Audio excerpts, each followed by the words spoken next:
Oke, kita tanya dulu yang diundang siapa? Nomor 1 LPSK, nomor 2 Komnas HAM, nomor 3 Komnas Perempuan, nomor 4 Kompolnas, nomor 5 LPAI. Diundang oleh Sambo. LPSK itu diberi amplop tebalnya 1 cm.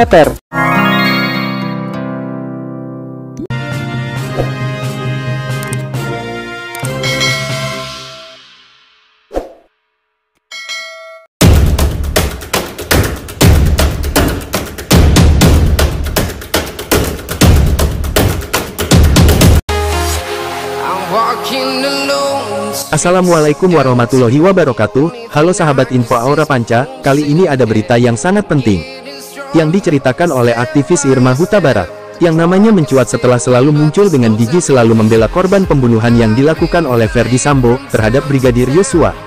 Nah, info penting ini mau saya share agar kita paham instansi dan lembaga-lembaga mana yang lebih memihak suara rakyat, bukan instansi atau lembaga yang hanya memihak untuk kepentingan uang, jabatan dan kekuasaan.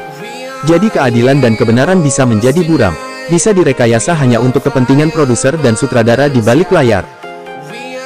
Langsung saja kita simak info penting yang disampaikan oleh aktivis cerdas dan pemberani, yaitu Bu Irma Huta Barat. Dari sisi bagaimana ketika tanggal 8 Juli kematian Joshua, lalu tanggal 8 Juli malam mengadu kepada penasehat ahli Kapolri yang namanya Fahmi Alamsyah, yang kemudian membuat senario, lalu senario itu dan narasi itu dinyanyikan beramai-ramai, ya kan? Tanggal 13 Juli itu ada rapat di Polda Metro Jaya. Kalau kau bunuh orang tanggal 8, 5 hari kemudian tiba-tiba bikin rapat di Polda, mungkin nggak sih? It doesn't make sense.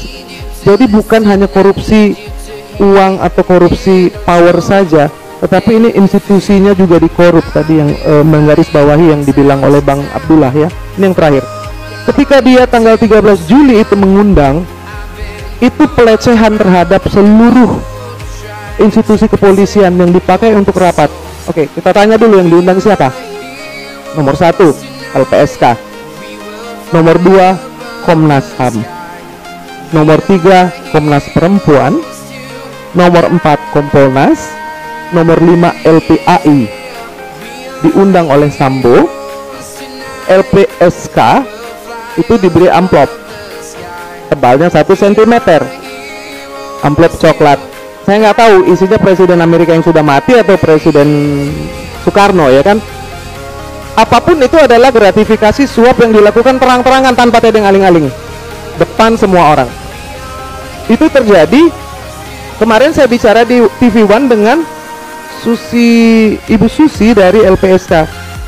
Ya betul, kan kita nih teman-teman dari civil society, dari wartawan bingung ketika Putri Chandrawati minta perlindungan dari LPSK. Bang Kamarudin tanya, berlindung dari siapa? Sudah matinya yang difitnah itu. Tahu nggak berlindung dari apa? Minta perlindungan dari pemberitaan media yang kemungkinan menyerang. Saya bilang, loh, ini melecehkan, ini kan lembaga negara, dibayar kalian itu untuk melindungi saksi korban, bukan untuk melindungi dari pemberitaan-pemberitaan yang negatif. Jadi uang itu diberikan agar supaya tidak ada pemberitaan yang negatif mengenai Putri Sambo. Itu emang bisa? Saya nggak tahu. Mungkin ada media mainstream atau siapa yang bisa tolong ya, saya kasih amplopnya, jangan tulis yang jelek-jelek tentang saya ya. Tulis bahwa saya cantik jelita, saya baik hati, bahwa saya ini sebenarnya beberapa hari pertama itu pemberitaan media sudah agak memang berbau pelecehan saja begitu kan, nggak mengkritisi. Iya betul. Netizen yang mengarahkan kemudian untuk mengkritisi. Iya, ada beliau ini juga yang teriak-teriak bahwa ini bukan tembak menembak, ini adalah pembunuhan berencana. Jadi itu saya bicara kronologis. Nah, pertanyaan saya adalah ketika LPSK diberikan amplop, apakah komisi-komisi yang lain ini yang tidak melapor, tidak mengembalikan, tidak melapor, dan kita tidak diberitahu? Mungkin nggak bang? Ini lagi rapat gini saya kasih aqua untuk abang, tapi yang 4 di sisi kiri dan kanan tidak diberi. Nggak dapat goodie bag ya? Yes, nggak dapat goodie bag. Jadi pertanyaannya itu kan seolah saya selalu bilang kita ini seolah-olah rakyat Indonesia ini dianggap seperti kera.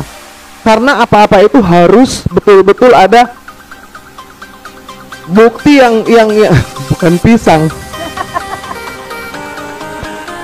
harus wah belum tentu gitu kan, jawabannya belum tentu. Mungkin cuma LPSK saja yang dibelikan, yang lain tidak. Kan itu nggak masuk akal, it's not logical. Jadi yang diajukan itu bertentangan dengan logis kita. Kalau saya pikir kalau ada satu yang diberikan maka semua diberikan.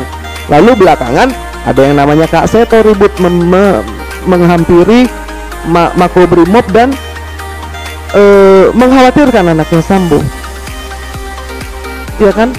Saya punya banyak anak asuh di Citarum loh Pak, abang. Anak asuh itu mereka stunting, mereka miskin, mereka tidak sekolah, mereka kurang gizi, dan tidak pernah ada satupun dari KPAI atau orang yang menanyakan bagaimana anak Citarum itu bisa hidup dengan sehat saja. Jadi saya pikir ini adalah satu the organized crime, bahwa corruption itu saya sepakat tadi dengan beliau berdua ini, kita juga harus mengawasinya.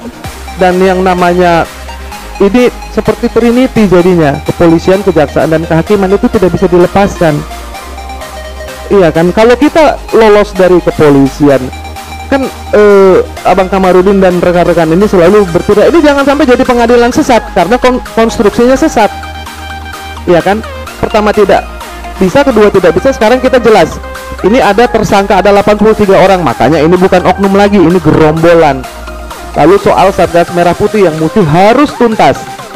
Bagaimana bisa rapat di Polda Metro Jaya, emangnya itu kantor untuk pembunuh, mengundang seluruh lembaga negara dan memberikan perintah kepada mereka untuk melindungi keluarganya dan istrinya. Saya pikir itu tidak adil untuk kita bangsa Indonesia. Saya pikir itu dari situ kita bisa belajar bagaimana supaya runut melihat kronologisnya dan melihat bagaimana kaitannya dengan tiap-tiap lembaga-lembaga itu, dan juga kepada wakil-wakil kita terhormat yang sekarang sedang bersidang di parlemen.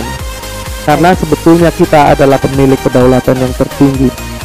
Itulah poin penting yang telah disampaikan oleh Bu Irma Huta Barat di sebuah stasiun acara TV. Soal lembaga-lembaga dan perwira-perwira tinggi di kepolisian yang diundang oleh Verdi Sambo saat setelah kejadian pembunuhan Brigadir J. Ternyata dari awal sepertinya sudah diatur untuk menjalankan skenarionya Verdi Sambo.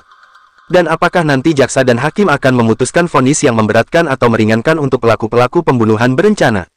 Kita lihat saja nanti, biar kita warga netizen atau rakyat makin tahu hukum keadilan dan kebenaran di negeri ini untuk siapa. Sekian, terima kasih. Jika bermanfaat, bantu support channel ini, subscribe dan aktifkan notifikasi loncengnya, agar mendapatkan info-info menarik lainnya. Terima kasih.